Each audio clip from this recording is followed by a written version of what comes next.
We will just take a minute to appreciate Luke not duck hunting and deer hunting this year. I didn't duck hunting. Yesterday was opening day. I hunted.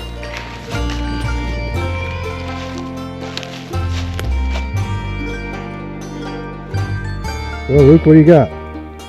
Got split. He's daylighted twice in the last week. And I wasn't going to hunt today. Caleb talked me into it. It's a great ending to your season. Thousands of miles. And I shoot him 600 yards from now. Yep. The way it goes, though. I couldn't be more, so. Good luck, man.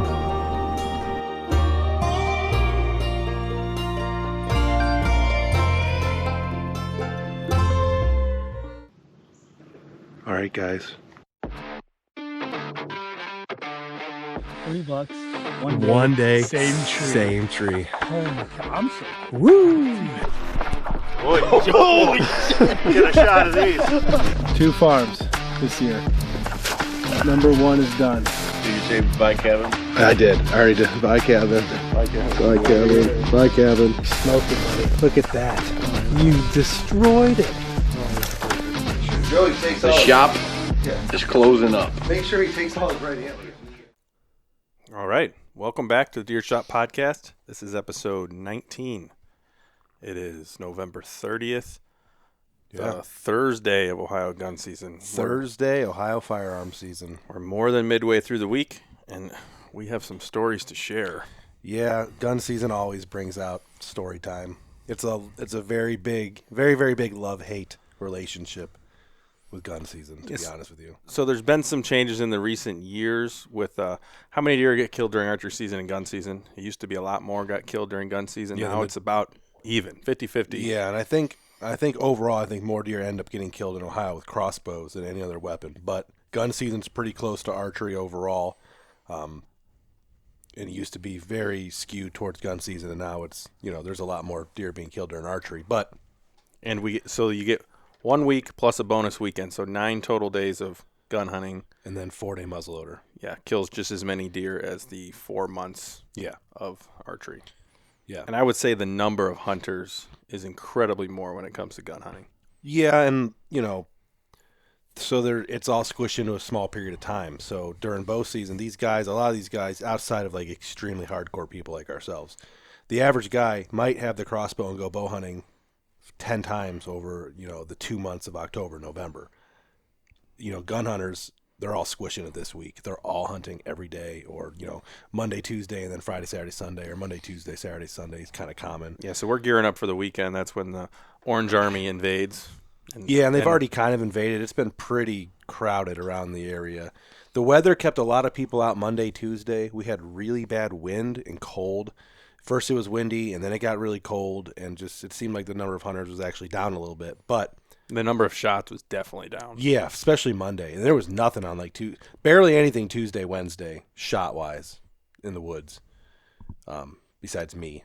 Yeah. Today there was actually a decent amount of a halfway decent amount of shots towards the evening end, but so it's not uncommon for opening morning for us to hear 50, 60 shots. Yeah, I think I heard maybe 20, including the distant. And people that hunt in the Midwest can kind of know that same kind of thing. It happens everywhere. Yeah. I don't know about the Western hunters. Probably not as common to hear that many shots. Yeah, because you're spread out more. Just Ohio. I know Southern Ohio is a little bit of a wild thing, but here in Northeast Ohio, we're all shoved onto small properties, so you're hearing every gunshot that everyone takes. But it worked for us. Monday. Opening morning, Monday. I shot his biggest buck. Yeah, laying right there on the table. We're calling him 10-pointer. Yeah, we called him the Northside 9 all summer, but he does have he has a 1-inch Yeah. G4 on the one side, so he is a 10. So that's my biggest deer. He scored 137.5. Yeah. That's his green score. Yeah, 137 4/8. Not bad at all. My biggest deer by, 15 inches. Yeah. So I'm pretty excited about that. Kind of a crazy story with that. And we'll get into that later, actually, because we're going to start with someone who I could finally rope down here for the podcast. Luke finds ways to just not be in it. Yeah, back in October, good at it, what day was that? October 20th? 20th? October 20th? Luke killed his biggest archery deer ever, and it's already been in the Deer Camp Chronicles. We already got the video out. So a lot of people, the audience, any hardcore audience has probably already seen the story, but we haven't got him on the podcast to actually talk about it yet. it's a pretty cool story. I mean, it was the perfect start to our season. We couldn't have asked for a better start, and Luke used some great tactics to get this buck killed. And I mean, it was pretty perfect for me. My season started off really with a bang. So opening day of archery, you had an encounter with the buck. Opening day, I saw him it was 5:30 early. So then it was early then. So it was staying late. So 5:30, super early. I saw him come in, and I saw him come in. He kind of walked 50 yards out of range. He was just kind of walking through the woods, and then he smelled me, turned around, and then walked back to where he came from. Then he bedded down, and I got video of him bedded down, and he just I think he was in a couple hours. It's one of those things with those mature bucks. They get up out of their bed. He'd been there all day. Obviously, I would assume at that point in time, he's been in there all day. Those mature bucks, he got up out of his bed. He went and checked some wind, and he didn't like what he found, so he went back to bed. Hunting up here, there's so much hunting pressure, and these deer, they're not stupid. Yeah, they scent check. Before he got out into the field, and it was corn. It was standing corn all around him, but for whatever reason, he smelled Luke, and it's on the video, and he just went back to bed and laid down, and then Luke videotaped him laying there for a while. Some other bucks were with him. He was kind of in a small bachelor group. He was only, 50, 60 yards away, something like that? He was probably 65 yards away when he bedded down. And he was kind of facing right towards me, too, so I couldn't really move or anything for most of the night. And then evening came, sun started setting, and he kind of just walked off the opposite direction. Yeah, he didn't take that same path out. He made sure to take a different path out. You were hunting out of a hang and bang style setup that was pre-hung, so it was a mobile set. Well, on opening day, I hung it. Yeah, so you hung that it. day it was Did you take it into the woods with you that day? I took it into the woods with me that day. And left it. Yep, and left it. Yeah. Left it up, hunted it the next day on Sunday. Didn't see a single deer. And then 2 weeks went by where I hunted a bunch of different stands. Right, you moved around the property, but you didn't hunt that one. Just hunting the wind and hunting where I thought he would be, and I hunted the bean field, and I saw a lot of deer. Our observation style sits we do that time of year, non-intrusive. I think one night I saw almost 25 does. No antlered bucks, though. Yeah. And then it was the day before. It was 2 days before we left for Indiana. Yeah, it was the day before our major pack and get ready and leave morning. So we were leaving early on Saturday or Tuesday. We were leaving early on Tuesday. This was Sunday night. Sunday night, yep. So I got a bunch of pictures of him. I hunted him Friday and Saturday. Yeah. Hunted Friday night, Saturday morning, and Saturday night. And he daylighted on Friday, and I was hunting the wrong stand, I think. Yeah, he daylighted in your food plot or around your food plot area, and you were elsewhere. And then you got a morning picture on Sunday. So the day that you killed him. I didn't hunt on Sunday morning. No, you didn't hunt Sunday. But we weren't really even hunting mornings then, anyways. So it was October 20th. You got a morning picture on Sunday of him heading back to that same bed that you saw him get out of before. But you wanted to go in and we had to remove the mobile sets to take to Indiana with us. We were going to our Indiana deer camp, the publicly on YouTube meetup. We needed the stands. There was 2 stands in there you needed in sticks. So you were adamant on it was Sunday. I'm just going to go in there and grab my stuff because he works Monday, and then we leave Tuesday. And that's part of the great story here is we were no. He went in there and laid down this morning. Yeah, go in there and kill him. You cannot go in there and take your stands down. I will take them down for you Monday if I have to or whatever. There's no way you can go in there and hunt this deer or not hunt this deer today and take your stands down and just throw the cards away and leave for a week. Yeah. So Sunday night. After some convincing during the day. After some convincing. Yeah. Caleb convinced me to go hunting, and I went in and I hunted that same hang-on stand. You almost went to the blind. You went up and got your camera out of it. Blind to get my camera, my GoPro. And then you're like, you know what? So I grabbed my GoPro, got down, put my harness on, and walked over to the hang and bang. And I was sitting there for probably an hour and a half. Yeah, but it was still early. Yeah. When you shot. Well, he came back. It was 5:30 then, too. It was a replay of the opening day. He got out of the same bed, walked the same trail. Yeah, so probably 2 hours before dark, maybe even more. Yeah, maybe over an hour, hour and a half. It was still super There was still light a out. lot of hunting light left when I got the text, but he came out. He walked that same trail, and I knew where that trail was from opening day, so I shot my bow. I actually bought a different sight. Yeah, you changed sights. I went from an HHA single pin, XL, Tetra, huge sight, single pin adjustable, to a 3-pin. What's that brand? It's a Spot Hog. Spot Hog. 3-pin Spot Hog. It's adjustable. Hogfather. And I Hog shot It was that- it was actually my old site. That's a good name, the Hog Father. Yeah. I like shot that 47-yard shot probably 200 times in between opening day and Sunday. And the leaves, there was less leaves now. There's way less leaves, Yeah. and he started walking that same trail, and it just worked out perfectly. And I stopped him. No, and he I- stopped himself. No, yeah, I didn't even stop. I stopped. So well, you had you put the camera where it needed to be, and he just stopped. He stopped because I drew my bow back and hit the hit your bow bow hanger. hanger. Yeah.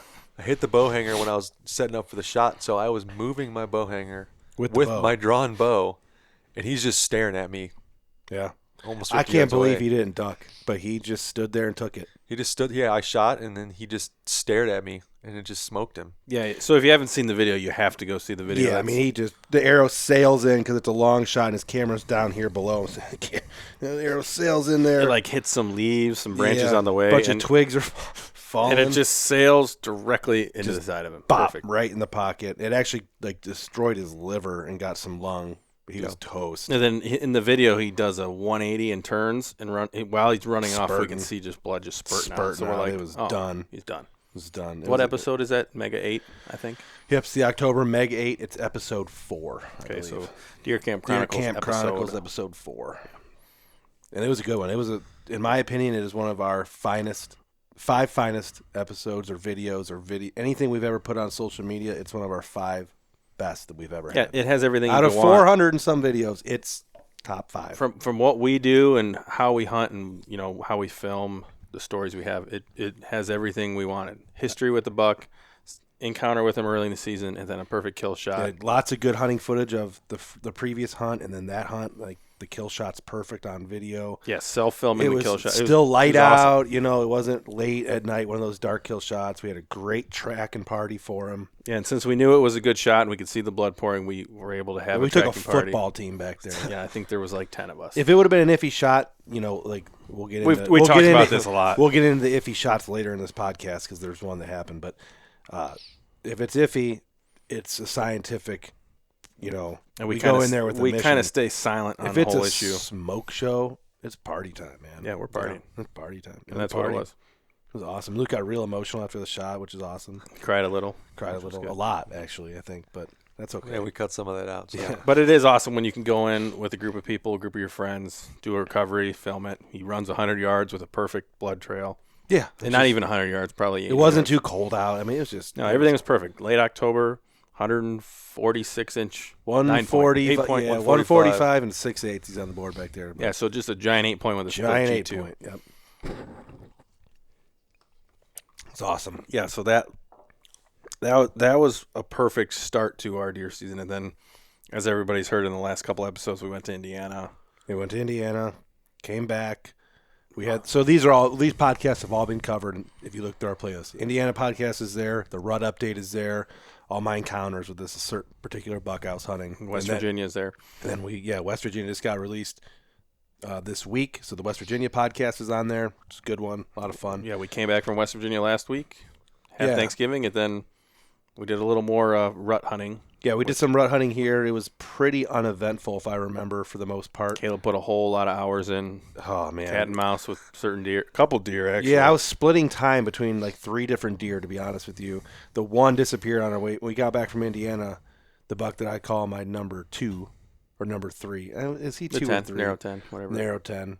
He's disappeared. So since youth gun, he's gone. So potentially congratulations to whatever youth hunter might have taken him. I haven't talked to all the neighbors. That's something I want to talk about in this podcast a little bit. We've been building up some good relationships with some new neighbors, which has been fun. Yeah. There's some other neighbors that maybe not so fun because there were some issues with some trespassing and some stuff potentially, but that's Ohio's gun season. But we'll fast forward to that Ohio's gun season opening day. Weather was crap, so we like to have some good. It's always a fun time to sit opening day Ohio's gun season. But No matter what, no matter if the weather's crappy, we Yeah. know the pressure's going to be insane. Depending on the weather, the deer usually are moving if people are up and pushing them around. So it's always like the first day is always a lot of fun. It's before all the deer get pressured and they start going nocturnal and people aren't deer driving yet for the most part. for the most part, But- lots of moseying. And I'm not, you guys are going to hear, we're not hypocrites in this podcast. We do deer drive as well. Yeah, we do a lot of we we do do a all lot this- of things that some people might consider either sloppy or like, not the greatest thing hunting wise, like deer drives. But we try to do deer drives when it's an obvious time to be doing deer drives. For example, we'll get up a Saturday morning and we'll have these strategic drives on properties we're allowed to be on, and we'll Try to go stack some and does we'll, up. yeah, and basically. we'll just try to have fun with it, be safe, and enjoy the woods a lot.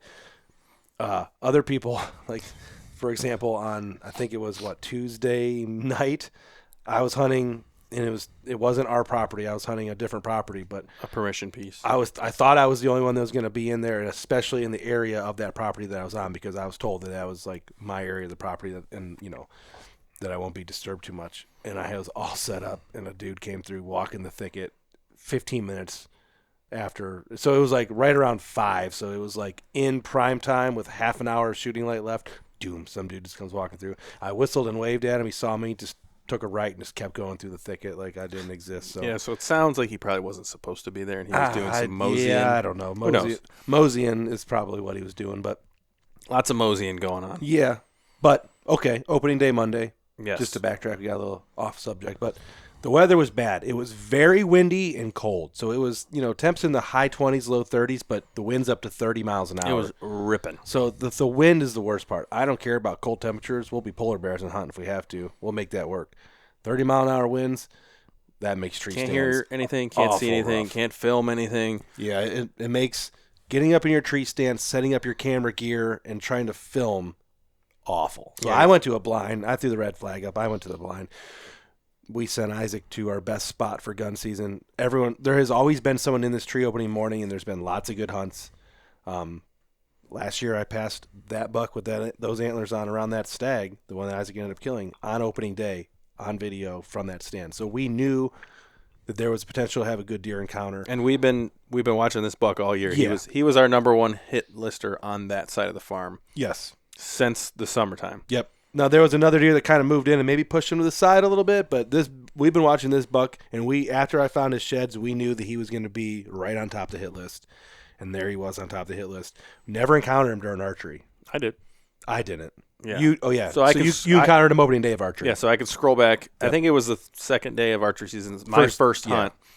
I saw him in a bean field. It's in our second Chronicles episode Yeah, our 2. second episode. So he Yeah. he ran around the field pushing this other 8 or 10 point that we 10 point. have. And I just couldn't get a shot. He didn't come close enough. Got dark, blah, blah, blah. You saw that same buck opening day last year too. Yeah. Also feeding in the same bean field from the same stand, same time period. So It's lots kind of our his- tradition yeah. on that stand. opening day Lots of bow season. history. So I was actually at, where was I where I called you shooting this buck? You were going after your target buck. Yeah, but I was somewhere I was at a party. I was at a pre-deer hunting party in town, an annual traditional party in town with one of the guys on our crew, Alex, who's on the podcast a lot. And I told him, like, Isaac's killing that 9 tomorrow, 100%. Guaranteeing Isaac is going to kill that 9 tomorrow. And he almost didn't. Because it wasn't. So I'll start from the top with my story. Went back to the stand. It's one of our historically best stands, especially during gun season, later season, and I didn't see a thing. Because it's a great transition between huge open hardwoods and massive bedding. Mm-hmm. So you're there on the edge. You're usually on the downwind side with the prevailing winds of this massive bedding, so deer just flock in. But obviously, you're only going to see the deer if they're moving. And yeah. From what everybody said, they were not moving. That Yeah, morning. because I saw nothing. Mm-hmm. 0 deer. You saw nothing until Yeah, so I was out there for a couple hours, getting real cold. I even texted that I'm going to go for a mosey, go for a mosey back towards the house. gun season. Yeah, Love it. gun season. all of a sudden, a giant gust of wind. I'm like hanging onto the trees, blowing like Small crazy. tree. It's in a smaller tree. Yeah, it's a tree about 6-8 inches in diameter. I like putting my stands in smaller trees. So That's I'm one of moving my all around, things. and then I start hearing this crazy cracking noise, and a huge tree falls down in the bedding area, which is probably about 100 yards, 80 yards in front of me. We need Huge to go tree cut. falls down. We need to cut a limb off this tree and bring it back for the tax. We had to go see how big this tree Yeah, was that right. fell off. But anyways, huge tree falls down. Deer scatter out of that bedding area. All the deer were already in the bedding area. Yeah, they were hunkered Yeah. tight. So turns out this deer was only bedded about 100 yards away from me the whole time. I just didn't know because All morning sitting up there looking at your phone. And this deer's just Yeah, I'm just sitting up there looking at my phone. and then putting my hands in my muff so they don't get cold, looking at my phone for 5 minutes. Yep. Cold. It's kind of like a vicious cycle. But that tree falls. He comes running out. I couldn't tell what buck he was right away. He kind of ran at me, stopped at 50 yards. I get my scope up. It's only a 4-power scope, so I couldn't tell what buck it was. I didn't want to shoot the wrong buck. He kind of walks off. I get the binoculars on him, and I see that he's the 9-point that we want. He's got that. He's got a drop time starting. I see that, but he's got that inside time. So after I saw that inside time, I'm like, oh, that's the 9-point. That's the one we want. He kind of he doesn't feed off. He kind of hits a scrape on this logging road that's in front of me about 100 yards. I can just see him through the brush. Because the mature deer are still rutting. We have found that out this week. So I'm zooming my camera, and I'm trying to get him on the camera, but I can't because it's so thick. Did you check the video to No, I didn't actually check the video. So we might have He may be walking through the video at some point. We'll have to check that. Yeah. And he just goes, he's walking real slow, like hit this scrape, walking real slow. There's a couple other deer by him, and he goes up over this rise. And at this point, I'm freezing cold. The wind's still ripping. And the wind is ripping. It's like Kansas out there. Yeah, and there's a perfect rise that he went over and a creek that kind of runs to it. So I'm like, I'm just going to get out of my stand and sneak over there to that rise. So this is exactly how I killed Dad's buck 2 years ago from that stand. Yeah, it's a pretty typical gun hunting thing around here, super thick woods. So I jump down, I sneak up to this little rise, and I look to my left with my binoculars, and there's a 6-pointer just sitting there staring at me. I'm like, crap. The 6-pointer's at 40 yards, which we might be able to see this on the front of one of the trail cameras. Yeah, so after all this is done, Isaac's like, man, blah, the shots on film, whatever. I'm like, well, I have a Browning trail camera pointing. This deer was probably 40 yards from the camera, but the 6-point was closer, so this whole thing might be on that trail camera. Yeah, but anyways, I look at the 6-point with my binoculars, and I'm like, I just scroll a little right about 20 yards, and boom, he's sitting there. He's not really staring at me, he's just staring in my direction because it's super thick between me and him. And your wind was good. Wind was good. He's on alert, but he doesn't look like he's spooked, doesn't look like he's going to run off. And I'm like, oh, shit, here we go. I'm like, I got a gun. I'm going to shoot him. Yeah. So I put my binoculars down. Equalizer, literally. Bring up my 450. There's like a perfect, there's a perfect window that I kind of have to duck down, and he's facing me, but his whole chest is visible. I just put the scope on him and wham, shoot him. And I couldn't quite tell, but it looked like he folded right away, which we found out later that he did. Yeah. So I'm going to ask you, you really just walk back to the stand? No, I walked up over and You saw him dead? I kind of saw him, but I didn't want to run up to him right away because Yeah. I don't want to get up and run away, but I also, I don't know. I was wondering, you told me, I think he fell. I'm like, when we went over to go to find him, I'm like, he's laying dead right here. How did you not see him just die after yeah, you shot the so gun? then I go up over the rise, and I'm like, yeah, do I want to go check him out? Do I not? And then blah, blah, I went back to the stand. I already knew what buck it was because I got a pretty good view of him and called you, and we went and found him about probably an hour later by the time you got back there. So while that was happening, I was strategically making, before all this even went down, I was just done. So I'm strategically making my way back to the shop here. But I wanted to make sure that I was walking downwind of all bedding areas because I didn't want to bust everything out. So I was working my way back, and on my way back, I heard Isaac shoot. I'm like, well, that had to be Isaac. And with the wind, it was really hard to tell distance. But and by that point, you probably thought I was walking back because I told you. In my mind, I was thinking, he was on his way back and jumped one up and shot it. That's what I thought for sure. Because if I'm throwing in the towel, you're definitely throwing in the towel. Yeah, but that was cold. So I get back here to the shop, and I call Isaac, and we talk on the phone. He tells me the story. The group chat starts to get because in the group chat, I'm like, Isaac just shot, so there's guys, and some, half of them are at work, the other half are out there in the same conditions we are, just dying. So the group chat's asking questions. Isaac's calling me. I missed his first call because I was getting all the heaters. Actually, I was coming here to get all these heaters turned on because, damn. It's cold. So I get a text from one of my buddies, acquaintances, and he said that he shot a buck that we were all knew about, famous buck in the local type area. I get a text that he had shot that buck, and he had found blood, and he was going to start tracking here in a minute. So I have Isaac here with this buck. Obviously, priority one for us. I had to get the cameras out. We bought a new B-roll camera that stays in the shop here for everything related to POV tracking, blah blah blah. So I'm getting this all set up, and then I got that going with too. It's a deer that we're very familiar with. Spent a lot of time hunting, so I'm trying to, acknowledge that casually on my phone, let him know that, like, if he needs help eventually, he's going to have to get a hold of me, but I got things I got to do. I go meet up with Isaac. We track the buck, find him right away, doing some good video. And then we're having our moment in the woods where we watch these. This deer's been on the farm for 4 or 5 years, so like these are big moments for us. Big deal. Isaac's big steer. And then Isaac goes, "There's a guy." So then we look over, and there's just like I see this like giant of a man. So we are really close to the property line. Yeah, we're 3 properties come together, but we were good. I see this. It was like a Bigfoot. See a giant of a man up on the ridge looking down. He's got a full camo face mask thing on and like a hat, and he's just big, like 6'5" type, 6'3". Towers over us, and we're not exactly giant small. of a man. Like we're big guys, but we're not tall guys. This dude is big. He's like looking at us holding his rifle. I'm like, well, let's go introduce ourselves. So we put all our stuff down and then we walk over to this guy. And at first he was like, I could tell he was like, these guys are coming. So he just didn't know what to do. And he kind of walked toward us a little bit. And then he goes on after we met him to explain why. And it makes sense. He's had terrible interactions with all the neighbors around here.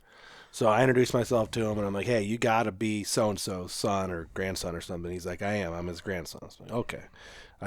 I've known so-and-so. He gave us shed hunting permission, all this stuff. And like, we started up a dialogue. Hey, you want to come over to see our buck? Oh yeah. So he comes over and he's looking at it. He's like, man, it's a great deer. He's like, I shot at this deer. I told him, I'm like, well, I watched this deer walk into a bedding area last year. I have it on video of him walking into this bedding area after I passed him going, man, I hope that deer lives. I got a GoPro going. Man, I love for that deer to live. Boom! Boom! I'm like, I don't know. He's dead. That deer's probably dead.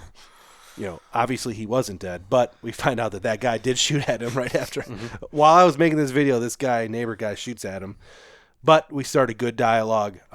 We talked in the woods for 2 hours. We talked in the woods. It was like an hour, but it was a long time. We talked to him for an hour in the woods, exchanged phone numbers. He was over there hunting and that's his family property. He's hunting it with his daughter, Eric and Peyton. So we started up a good dialogue. They actually came over to the shop, saw the deer, and Peyton was able to kill her first deer this week, which is real cool.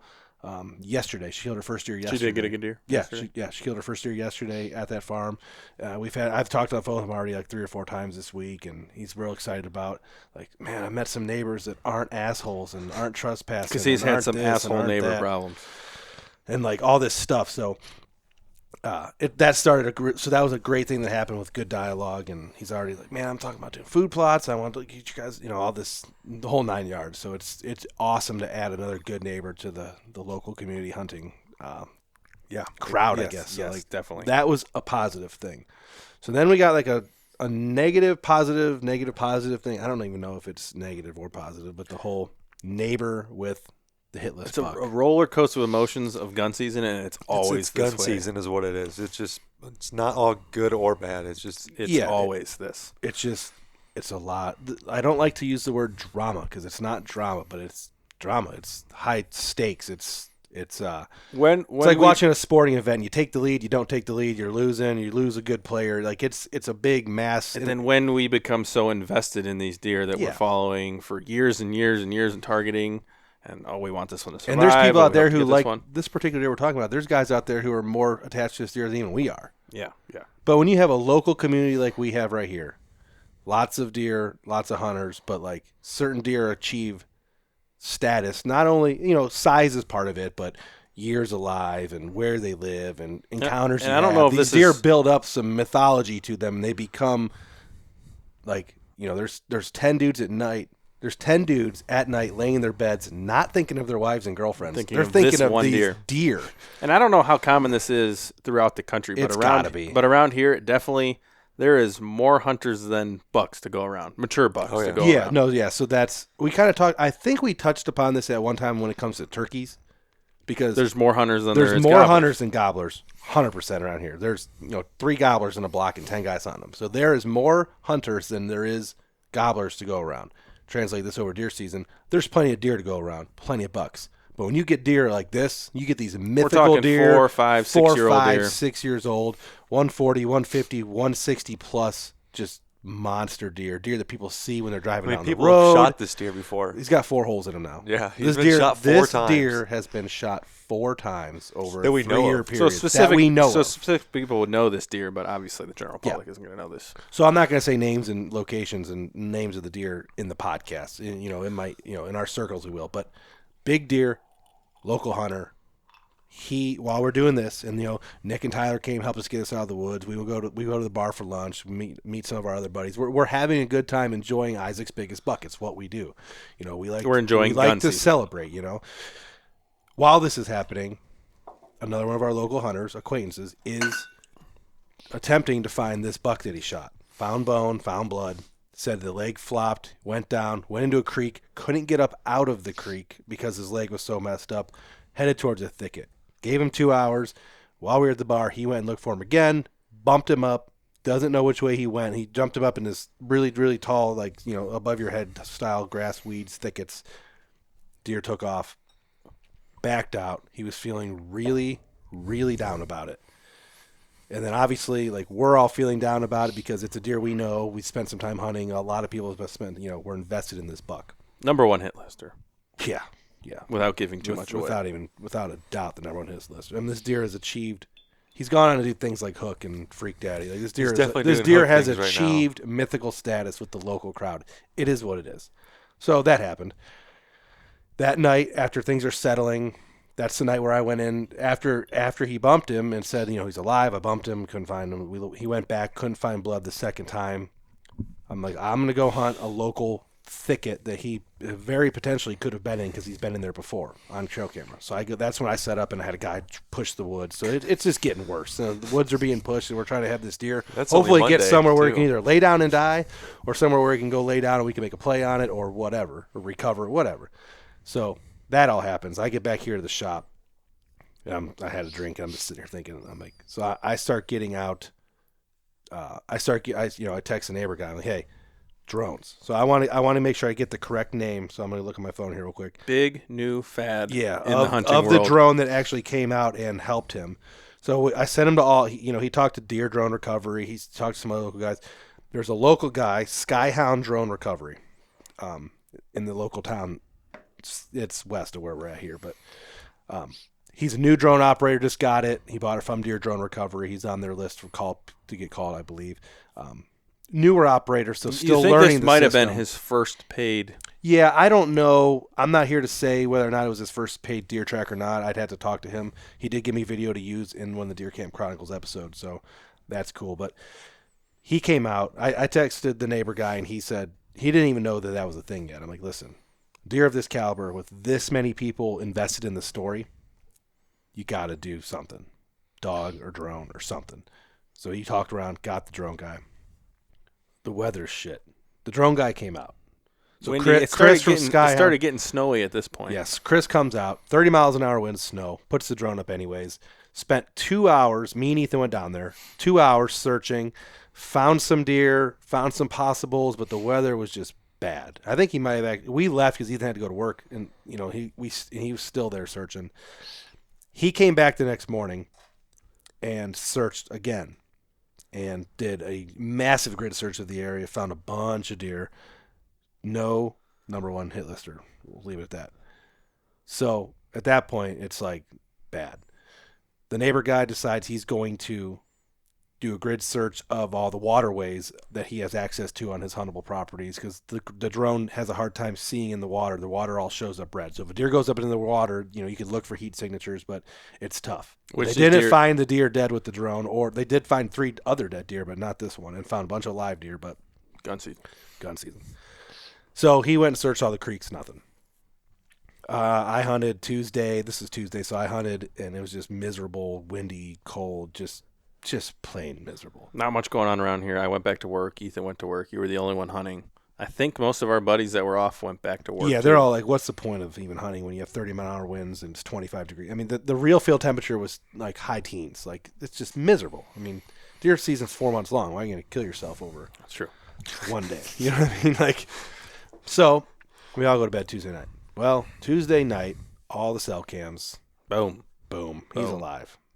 And other hit lister showed up too. Yeah, so number 2 is alive. Number 1's alive. They're on, like, number 2 is where we could definitely do some hunting. Number 1, not really, kind of far away from where we can kind of do some hunting, but alive. Doesn't look like he's even hurt.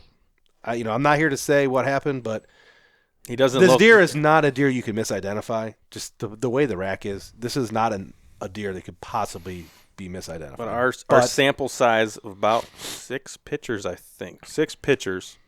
He doesn't appear hurt. We don't have any videos, but in those 6 pictures. Yeah, and I got even more than that, I think. I ended up getting about 20 pictures, and then Bob ended up getting some pictures. He's got the deer's still alive right now. I'll tell you that right now. It doesn't appear to be injured. No. Can't find a wound on him, but there was blood, and he bumped him, and this and that.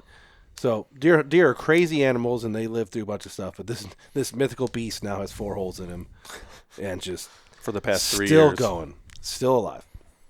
So if you're listening to this, Gavin, he's still alive. Because there's other locals after him. So that happens, which gets me out in the woods. And I went hunting Wednesday morning just out of principle because all these deer were on camera. Well, that was a mistake. Wednesday, the wind, I think, if I believe, died down. But holy shit, was it cold.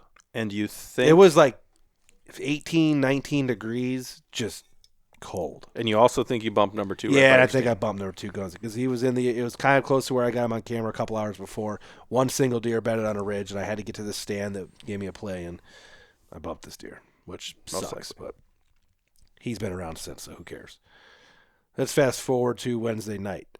Not much of so Wednesday afternoon. Midday. Yeah, midday Wednesday. We had our little meeting with Peyton and Eric, the new neighbors, and they came in and got to see the shop, everything. We had a cool little encounter. And then cell cams start going off. Wednesday, midday, just gift from God situation comes out. Mature buck, big mature buck. Funky buck. Non-typical, mature, funky, just old, mature, chocolate-racked buck. One side's bigger than the other, but the side that's smaller has non-typical points. And he smoke and scrapes. Appears limping around. It looks like he got hit by a car. He's limping around a little bit. But he's still smoking scrapes. But he's smoking. He smoked multiple scrapes. Was on 3 or 4 different trail cameras. Midday, daylight, gun season. What are you doing? So we have. I kind of have an idea where he went to go bed down around noon. So I still hunted my way into the stand. Climbed up in the stand. Everything was perfect. Got my camera all set up. There was not much wind. It was cold, but not much wind. Just perfect deer hunting conditions. I had deer all afternoon. Does just running around everywhere. We get to 5 o'clock, which is the last 30 minutes of light. And right at 5 o'clock, basically, I see bodies coming through the woods. Pull my binoculars. It's him. He's limping on through the woods, heading down into this bottom. He's probably about 100 yards at that point. So I'm getting cameras ready and getting it's kind of dark, so I don't, everything getting ready. 2 other bucks come in. One was kind of with him. One came from a completely different direction. Started making a scrape. Got aggressive with him. Pushed that buck off.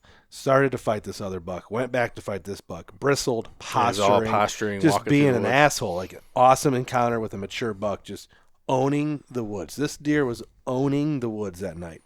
And it was a gift. And I had him in front of me for probably about 5 minutes on video. And, the video's not great because I'm moving the camera here. Filming during gun season is awful. Especially in the super thick woods. Yeah, if you're on a field edge, super easy. Yeah, super Deer's easy. out there, zoom in, shoot, blah, blah, blah. But there is no deer working open fields right now in Ohio because they've been shot at for 5 days. Yeah. So I'm in thick. It's open woods, but it's thick because it might be open. And bow hunting, it's easy. But you're zooming in 100 yards through trees.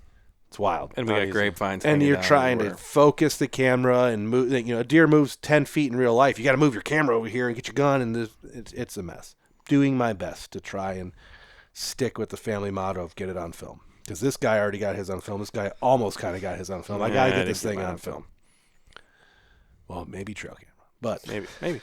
So finally, after 5 minutes, and I was cool, calm, collective, not rushing any shots, taking my time, had a rest. I was using my camera arm as a rest and the tree. Everything was good. He finally gives me about a 60, 75, 80 yard-ish shot thick, but he went into an opening and was doing a slow walk. He had only stopped for fractions of a time and then started moving towards these other bucks the entire time. He was basically stopped when you shot. Yeah. But you're shooting through a lot of stuff. The camera angle is a little bit different than your gun angle. So right. It's tough to say. Yeah, so we're not sure what happened. You can try to make me feel better. Oh, I but know what happened. I took this You shot, You missed. and on video, it looks like I hit him. Yeah, he lunged. It He does did a look lunge. like you hit him. And I thought, man, I hit him. And he disappeared like the way the train went. He went down. I couldn't see where he was at. So I'm just ready, racked, ready. I see the other little buck. And that's another thing. You got to shoot the right deer. When it's like bucks going like this through the timber, I want to make sure I'm shooting the right deer. Especially when it starts getting closer to dark. So Yeah, you're probably so about closer to 15, dark. My 20 minutes still of legal light, but 15 minutes illegal, 7 of actual shooting. and then filming light, we're running out. Because I was fast. checking it tonight. Like, it got so dark at 5:22, 5:23. There's still a couple minutes left. And you have 7 minutes of shooting light left, and I couldn't see 50 yards. Like, it is so dark. Regardless, I see him come out of the spot where I lost him, and he was just at a quick trot, tail down, quick trot away from me, but it's open. Bam! Touch off a second round, killed a beech tree about this big. Yeah, so just a perfect 450 bullet sticking out of Yeah, a beech tree. It's beautiful. And You should see so this thing. shot was on film It's a as Monet. well, because he shot the first time, deer did a loop, and he was kind of in the same spot the second shot. Yeah, just farther down the opening. The same opening farther down. And the shot, you can see the shot happen, and then you see like a little dust explode. So we're like, either you hit a tree or you hit the deer. We couldn't quite tell where it was because we Beech zoomed tree, out. this big. He smashed this Perfect tree. bullet hole. The bullet is in this tree perfectly. It's a beautiful thing. Yeah, and if you go to the video, which we'll probably post the week after this, Yeah, it'll be. Well, I'm gonna try to get you'll the be able to video see all done. this stuff. I don't even know when I can get this video done. It'll be eventually. So then I'm like, I knew at that point in my mind, having hunted as long as I've hunted, I knew that this is quickly turning into a shit show. The kind of shit show It's a that shit I show. make fun of and hate. But it was Sloppy. We've is what all we been call there. it. We It's call it sloppy. It's sloppy. It's gun season. You have this rifle in your hands, and there's a buck, right? So you're gonna be firing off rounds. And you think scope rifle? It was all safe. It was into Yeah. a valley that we own. No, there's crosshairs on deer, yeah. deer folds. Right. But that doesn't always happen. Yeah. And I've been there where great things have happened, and I've been there where great things have Yeah, not great happened. thing happened for mine. Crosshairs on deer, shot, deer folded. West What's Virginia 10-point. Crosshairs Crosshairs through on the- deer. Deer hit the ground before you pulled the trigger. Yeah. Hit hard. So sloppy, but it is what it is. So after that second shot, I'm hoping maybe I just whacked him and he fell down into the creek. So I'm waiting, and he crosses the opening again. And so I touch a third. That third was just desperation slop at that point. But And it so then I reload my magazine. 3-shot limit here in Ohio. Yeah, I get out of my tree stand, which you would think is an easy thing to do, but when you're tethered with camera arms and bags and guns and cameras, Takes two 5 cameras. minutes. Having Oh, a gun so probably I- makes it a lot harder. So I put my gun down, and then I got down and untied my gun, and I started to go over there because I still had like 5 minutes of legal light left. But I'm like, if this thing's wounded or flopping, I'm going to pull an Isaac here. Like, whatever's happening, I'm going over there. I'm not sitting up in this tree stand glassing through the stuff no more. And I seen tails just go everywhere. The deer, it was weird because with the wind, actually, it wasn't too much wind, but whatever the situation was, the deer were not that spooked by gunshots. The other bucks just did a little jump and then like That's also a reason why looking he around thought, like. he thought you hit it. Because so in the video frame, there's 2 other bucks. But plus he's the buck only he one that shot did the at. weird. And maybe because that bullet hit so close to him, or maybe Well, it you even, talk about how you hear him coming. and maybe it even grazed him. Yeah, I could have like Yeah. non-lethaled him hard, but so I went over there. A bunch of tails went everywhere. I pull out my light. I do a grid search where I believe he was. Quick search, nothing.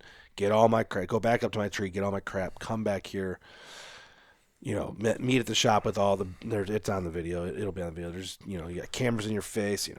So what happened, man? Yeah, what happened? that's what we do. You As know? soon we don't even let them get in the door. Yeah, we're not even processing this information, right? But we have a long history of doing that. Yeah, it's even just in the way it port. is. Good shots, bad shots. You're getting a camera in your face. In your face. That's why some people don't come over here. Yeah, But because they're scared. that's fine. So we just sit here for a while. We had some responsibilities that night that we shirked. Yeah, we canceled those. We canceled those responsibilities, and because when it comes down to it, this is pretty much this is it. this is it. This This is is what the pinnacle. we do. This is the pinnacle. Yeah. So we go back there. A Couple hours later. I got Podcast Jay. He's been on the podcast a couple times. He's always the old school voice of reason. What are you doing? You need to wait a week before you go back to. Listen, man. There's like 47 neighbors hunting that section of woods. Like, if we don't go find this deer tonight, it's just going to get tagged tomorrow before I even have a chance to get out of bed. That's just the way it is. That's the way of things. That's just the way it is. So we go back there after a couple hours. Just a couple of us. And we find nothing. We found that bullet in the tree on the second shot, which So gave us a perfect idea of We where knew his exactly exit where he path was for the first yeah. shot, second shot. Yeah. Third shot, we were a little bit iffy on where exactly he was. Not a drop of blood. Nowhere. Nothing. Nowhere. But he hasn't been back on trail camera yet. So that's been a couple days. It was yesterday. So This all happened last night. Yeah, so it's been 24 hours he's not back on trail camera. I don't know if That he'll you be know on of. trail camera, so just to backtrack a little bit. This buck was not a regular. Not a regular. We got pictures of him. I want to say like November 3rd, November 4th. Sometime in November, he came in and laid down in my scrape. Just Which laid was down so in it. weird. And And we didn't know what deer it was. We're like, man, what the hell is that? it was a reveal camera picture, so it wasn't And it was exactly. daytime too. Daytime reveal camera picture. He was killable. Laid down in my scrape. I have this mock scrape had in the same tree for 5 years. right where I shot this buck, basically. Yeah, there's been 30 bucks that have pissed in this scrape this year. He's just laying in it. Whatever. Like Then one of our hunting buddies, 1.92 miles away on a different farm, almost 2 miles away, got multiple videos of him during the rut, just cruising, just like I did, just cruising, hitting a scrape, just moving. And we were able to fast. see what buck. He's a nice buck. He's a little bit funky. One If side's he was a little weak. if he was even, he'd be upper 150s. He'd be your biggest deer by Yeah. far. If both sides were like his good side, he'd be upper 150s, close to 160-inch 10 And point. for the audience, we can describe Chocolate antlers. normal 10 or 5-point side on the right side. Wonkiness with a crazy back brow Yeah, that I goes like So like 150, 10-pointer side, and Yeah. then a side that kind of goes straight up. straight up. So he won't have a spread. Like he won't actually score well in reality, but just big, old, mature, rutting. He's got Everything we want to kill around here. Yeah.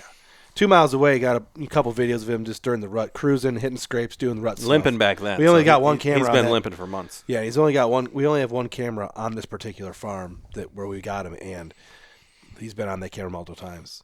So then he showed up here and was just dominating for one day, and then the fiasco of the 3 shots. And then in that area tonight, I heard 3 shots. The direction he came from and he went back to right last light tonight. Bang, bang, bang. So someone pulled a Caleb and did the same thing I did Yeah, over so there. we'll see. We'll see if Could he have been shows shooting up. at any. Who knows where they can shoot? There's 100 deer to use the farm, but And so the hunting community around here, it's close-knit, but then it's not. We get a lot of out-of-towners hunting. yeah. But usually, I would say probably at least 80% of the time, if one of the big bucks we're watching gets killed, we find out about it. Sometimes they and there's still mysteriously there's disappear, still the mystery disappearances which haunt us forever. but a lot of times we'll find it because they'll get posted on the internet and they'll Yep. be like, hey, my buddy shot this, blah, blah, blah. Someone usually will send us a message like, "Oh, my uncle hunts your farm. He shot this." And in it's like February. So It's like, hey, the worst when it's like 3 weeks later and you're like, Yeah. oh, I've been hunting this deer for the past 3 weeks and he's been dead this whole time. as a rule of thumb, even though it's not super accurate, if the deer's not on camera In the you past know, 48 hours. but if he disappears for a week, like this time of year, I assume he's dead. Yeah, I know they we take throw their, the flag yeah, onto I- the next one. Right. I know they take their trips and this and that, but like if you're on camera every day or every other day for 2 weeks and then you just disappear from cameras during the rut, you got killed. Yeah, so we feel real good when we have pictures of those deer within the past 48 hours. Yeah. If we don't have a picture of one of our hit listers in the past couple days, it is really hard to get into the stand. Even though they could Anything can potentially happen be at there. any time. We always talk about like, well, we don't, you do things without intel, but I would rather be in the stand the first time he does it. But it is what it is. Because how do you know if he's going to do the same thing 2 days in a row exactly? Yeah. Sometimes they do, sometimes they don't. Ask Nick about that if we ever get his bum ass on We were this trying to get him on podcast. tonight, but He ignored my text messages. Two text messages I sent He him was today. here yesterday when we were talking Two about actual it. text messages, and he just did not reply. Just so you guys know, you think he's close with me. so that's Two where, unreplied text messages, and he's been on Snapchat and the group chat since. that's where we are with gun season currently. It is Thursday, so Thursday's over. Yeah, Thursday's Yeah, over. Tomorrow will be Friday. We have Friday, Saturday, Sunday. So Rain coming in, no hunting. We're done hunting mornings anyways. Rain's coming in tomorrow morning. yeah, so that's good a luck wash. hunting tomorrow. And this weekend's probably going to be a shit show. We're going to do our normal stuff. We're going to do big breakfast Saturday morning. We're going to Yeah. maybe do a couple deer drives, maybe some sits, and then we'll do a big party Saturday night. And then the survivors will be hunting on Sunday. Yeah, if anyone feels like hunting Sunday, we'll do that. The last story before we end this podcast. This one went. Man, we're at 51 minutes. Yeah, we're killing it. I think there's like 5 minutes of pre-roll, but that's okay. Last story. On my way to the stand yesterday to hunt this gift buck from God. Gift We've buck. named him Megatron. So this buck we've named Megatron because this dude, he killed a Nissan Altima. Yeah, so he killed a couple of our hit list bucks who disappeared. We're pretty sure he's just the one that killed him. So we call him Megatron, and then he just, my bullets. and then you go out and hunt him, see him, and he's pushing all these deer around, acting like a real asshole. So he fits his name already.